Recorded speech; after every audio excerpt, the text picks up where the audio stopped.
নমস্কার, আমি জয়ন্ত ঘোষাল বলছি। বাংলাদেশে আগুন জ্বলছে। আপনারা তো দেখেছেন যে কি পরিস্থিতি, টেলিভিশনের পর্দায় দেখা যাচ্ছে না। কিন্তু এই পরিস্থিতিতে মূল প্রশ্নটা দাঁড়াচ্ছে যে এই ঘটনার পেছনে কে বা কারা, বাংলাদেশের এই পরিস্থিতি কেন হলো। দেখুন, বাংলাদেশের ভোট ঘোষণা হয়ে গেছে। এখন ফেব্রুয়ারি মাসে ভোট, ফেব্রুয়ারি মাসের দ্বিতীয় সপ্তাহে ভোট, এবং রমজান মাস শুরু হয়ে যাচ্ছে 17 তারিখ থেকে। তার আগে শান্তিপূর্ণভাবে ভোটটা করে ফেলাটা ছিল উদ্দেশ্য।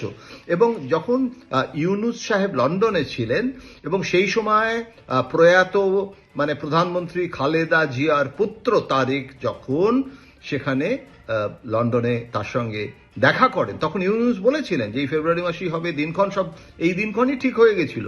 সুতরাং সেদিক থেকে কিন্তু স্ক্রিপ্ট ইজ কমপ্লিটলি রেডি ছিল। কিন্তু হঠাৎ দেখা গেল যে এরকম কাণ্ড কেন হলো। দেখুন, আগাথা ক্রিস্টির গল্পে পড়েছিলাম যে কোনো হত্যা যখন হয়, মার্ডার মিস্ট্রি, ক্রাইমসতে সবসময় বলা হয় যে who is the beneficiary. Detective প্রথমে ভাবে যে হু ইজ দ্য বেনিফিশিয়ারি, এই ঘটনায় কে বেনিফিশিয়ারি।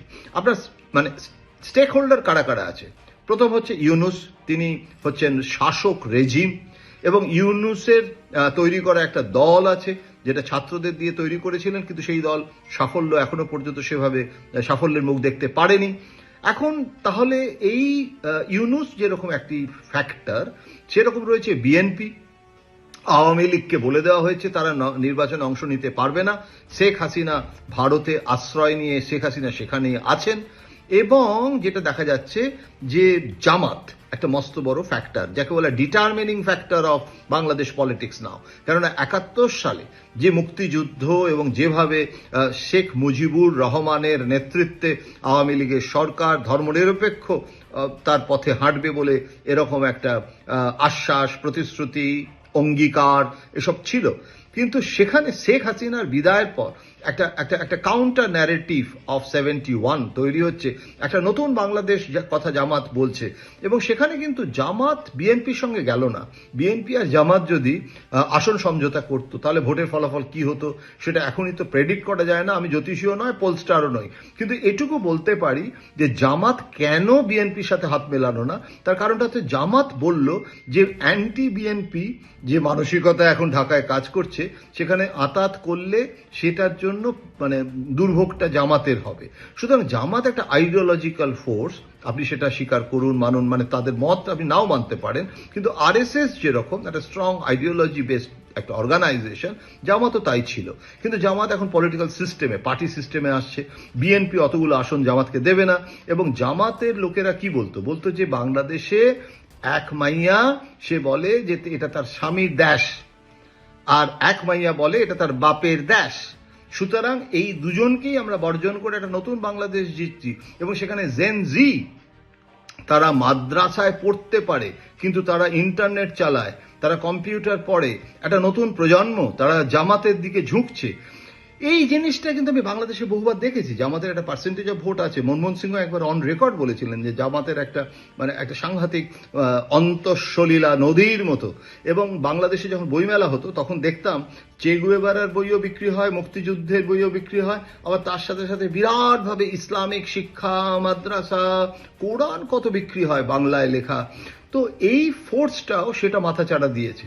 কিন্তু এই ঘটনা যেটা হলো, এই ঘটনাটাতে আমার মনে হয় না যে জামাত সক্রিয়ভাবে এটাতে অংশ নিয়েছে। তার কারণ ইসলামিক আইডিওলজিক্যাল ফোর্স, এবং স্বভাবতই জামাতের দিকেই আমাদের অভিযোগের তর্জনীটা প্রথমেই ওঠে। ভারতে সেই পারসেপশন হয়, কারণ জামাতের সাথে পাকিস্তানের সম্পর্ক ভালো। পাকিস্তানের সেনা প্রধান বাংলাদেশের সেনাবাহিনীকে নিয়ন্ত্রণ করতে শুরু করেছে, আইএসআই চিফ বাংলাদেশে ঘন ঘন যেতে শুরু করেছে।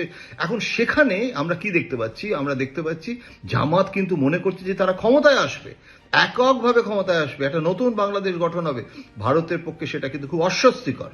সুতরাং ভারতের জন্য প্ল্যান এ যেটা, এটা প্ল্যান বি জামাত যদি আসে তখন ভাবা যাবে, কিন্তু প্ল্যান এটা সব থেকে ভালো হতো যদি আওয়ামী লীগ ভোটে পার্টিসিপেট করতো বা যাদের জনসমর্থন থাকতো। সেটা নেই। এখন আওয়ামী লীগ ভোটে দাঁড়ালেও হেরে যাবে, সেই জনসমর্থন নেই, এটা মানতে হবে। এবং বাংলাদেশের মানুষের অ্যান্টি হাসিনা, অ্যান্টি আওয়ামী লীগ, এই যে অ্যান্টি ইনকমবেন্সি, সেটা অ্যান্টি ইন্ডিয়াতে পরিণত হয়। তাহলে ভারত বিদ্বেষটার পেছনেও তাদের স্থানীয় নেতৃত্ব, যেটা আওয়ামী লীগের দীর্ঘদিন ক্ষমতায় থাকার ফলে, যেটা সব দেশেই হয়, সব রাজ্যে হয়, একটা দুর্নীতি, স্বেচ্ছাচার, মানে আওয়ামী লীগের ছোট ছোট নেতারা তারা সব বিরাট বিরাট দামি দামি গাড়ি, গুলশানে তাদের বিরাট বিরাট বাড়ি। এখন এই পরিস্থিতিতে আমরা কি দেখলাম যে বিএনপি ভারতের সাথে সুসম্পর্ক স্থাপন করতে চাইছে, এখনো চাইছে, এবং খালেদা জিয়াকে তারিক লন্ডন নিয়ে যেতে চেয়েছিলেন এবং ইউনূস সেখানে লজিস্টিক্যাল সাপোর্ট দিতে চাননি, কিন্তু নীতিগতভাবে সমর্থন করেছিলেন। কাতারের সঙ্গে যোগাযোগ করে তাদের মাধ্যমে বিমানে নিয়ে যাওয়ার কথা হয়েছিল, কিন্তু খালেদাকে নিয়ে যাওয়ার মতো পরিস্থিতিও ছিল না এবং অনেকে ভেবেছিল যে খালেদাকে ওখানে নিয়ে চলে গেলে তারপরে যদি মৃত্যু হয় এবং কি পরিস্থিতি হবে, ভোটটা যেন ভণ্ডুল না হয়। শেষ পর্যন্ত খালেদা থাকলেন, খালেদার পুত্র তার অন্ত্যেষ্টিক্রিয়া এখানে আসতে পারছে না, এরকম একটা পরিস্থিতি তৈরি হলো। আজকে তার অন্ত্যেষ্টিক্রিয়া হচ্ছে এবং সেখানে খালেদার পুত্র তিনি এখন শোনা যাচ্ছে যেটা বড়দিনের দিন তিনি আসবেন। এখন এই পরিস্থিতিতে যখন চারদিকে আগুন জ্বলছে এবং হিন্দুদের ওপর নিধন যজ্ঞ আবার শুরু হয়ে গেছে, মুজিবরের বাড়ি আক্রমণ, আওয়ামী লীগের অফিস ভাঙচুর, মানে সংবাদপত্রের উপর আঘাত, এমনকি একটা অদ্ভুত ব্যাপার, মানে ছায়ানট সাংস্কৃতিক সংস্থা সেখানে গিয়ে তানপুরা মানে বাদ্যযন্ত্র সব ভেঙে দেওয়া হচ্ছে, এটা তো একটা ভয়ঙ্কর ব্যাপার। এখন এই পরিস্থিতিতে তাহলে ভারত কি করবে? ভারত বিএনপিকে যদি সমর্থন করতে চায় তাহলে বিএনপি এককভাবে আসতে পারবে?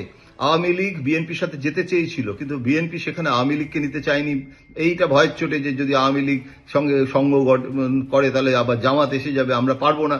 তাহলে নির্দল প্রার্থী, যারা আওয়ামী লীগের বহু নেতা নির্দল প্রার্থী হিসেবে দাঁড়িয়েছে, এখনো মনে করা হচ্ছে যে বিএনপি যদি মানে নির্দল প্রার্থীদের সাথে সরকার গঠন করতে পারে। কিন্তু তাহলে জামাত যদি এটা না চায়, এবং জামাত কিন্তু বিবৃতি দিয়ে জানিয়ে দিয়েছে, ঘটনার তীব্র নিন্দা করেছে, সময় নিয়েছে একটু, তার আগে ইউনূস তিনিও বিবৃতি দিয়ে ঘটনার নিন্দা করেছেন। তাহলে করলোটাকে?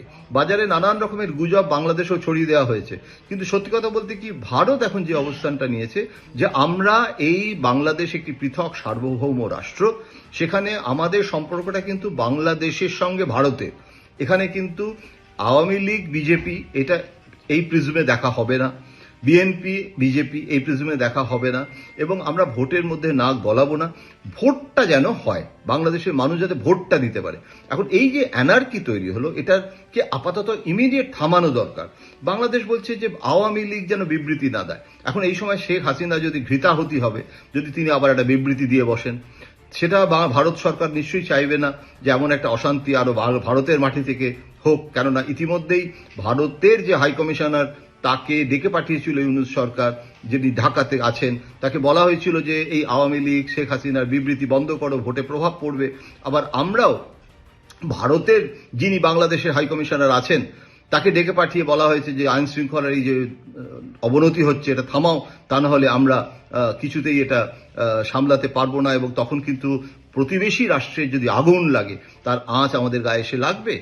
সুতরাং এই পরিস্থিতিতে কে করেছে? আমি ডিটেকটিভ নই, শার্লক হোমস নই, এখানে আমার যে কাজ সেই কাজটা হচ্ছে পরিস্থিতিটা বিশ্লেষণ করে বলা, সেটা আমি বললাম, কিন্তু আমার মনে হচ্ছে যে এটার পেছনে একটা বড় শক্তি কাজ করছে, এবং সেখানে অনেকে মার্কিন যুক্তরাষ্ট্রের মানে আঙ্কেল শ্যামের দিকে অভিযোগে তর্জনী তুলছেন, অনেকে আবার বলছেন যে পাকিস্তানের ভূমিকা থাকতে পারে, কারণ পাকিস্তানের আইএসআই চিফ যেভাবে ঘন ঘন বাংলাদেশে গেছেন, পাকিস্তানের সেনাবাহিনী যেভাবে নিয়ন্ত্রণ করছে, পাকিস্তান বাংলাদেশ চীন এই অক্ষ ইতিমধ্যে বাংলাদেশ থেকে হুমকি দেওয়া হয়েছিল যে আমরা ভারতের উত্তর পূর্বাঞ্চল, মানে যেটাকে 8 সিস্টার্স 7+1, তো মানে 7টা বোন একটা ভাই এভাবে বলা হয়, তাহলে এই 8টি প্রদেশকে আমরা ছিনিয়ে নেব, চীন এবার ছিনিয়ে নেবে, পাকিস্তান আর বাংলাদেশ সঙ্গে থাকবে, এইসব হুমকি ভারতকে দেওয়া হয়েছিল। এখন এই পরিস্থিতিতে বাংলাদেশের পক্ষ থেকে বলা হচ্ছে যে ভারত কলকাঠি নাড়ছে, পেছনে ভারত আছে, কিন্তু এই অপপ্রচার চিরদিন হয়েছে, ভারত কখনই নাক গলাচ্ছে না, ভারতের নামে দোষ দিলে হবে না। আসল যেটা হচ্ছে সেটা হচ্ছে যে ভারতের ভেতরে বিজেপিরও উচিত নয় এইটাকে ডোমেস্টিক পলিটিক্সে ব্যবহার করা।